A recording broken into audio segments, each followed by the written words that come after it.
Workspace and customizing Workspace. Here we're going to discuss Workspace and how to customize our Workspace. Now previously we learned about the interface of Flash CS4 and hence we know how to open our Flash document. Here in this work area, this gray area is called the pasteboard. The white area is called the stage. Place one object on the stage. Now if we place any object in the pasteboard, it won't appear while we test our movie. We'll discuss how to test movie and SWF files in a later lesson. In Stage, we can place any object, which means it can be a text, image, or video. Now, if we want to do any modification to our stage, we can do it in Properties panel. Look in this panel, we have Publish and Properties option. Now we'll discuss the Publish option in an upcoming lesson. Properties option allows us to change stage size and color. Then click the Edit button to modify the document properties of the stage. Now a dialog box appears, and in this we have Dimensions property, which is used to change the width and height of our stage.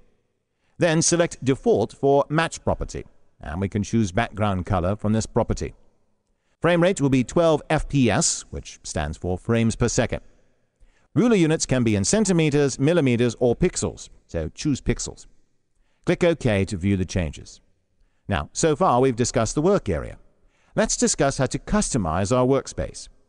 Go to Window menu and select Workspace. Here we can view some of the default workspace like Animator, Classic, Debug, and so on, and select our decided workspace, and we can start to work. Or we can create our own workspace.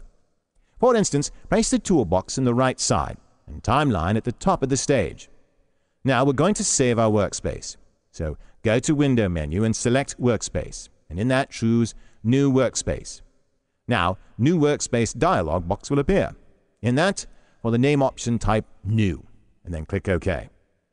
After clicking OK, we think that this is where the new document will appear, isn't it? Well, next we're moving to that section. Now again go to Window and select Workspace, in that we can see our workspace name which has been added. Next, we'll discuss about managing our workspace, which is located under the Workspace menu. Go to Window menu and select Manage Workspace. It opens the Manage Workspace dialog box. Here we have Delete and Rename options, which is used to delete and rename the workspace. Select a file and click Rename. Now it will open a dialog box and allow us to change our workspace name. Change the name and then click OK. Next we have the Delete option, which is used to delete our workspace. Now please note, deleted workspace cannot be retrieved, so you must be very careful while deleting a workspace. Successfully, we have learned about Workspace, the properties of Workspace, and how to save, rename, and delete, and how to customize our workspace.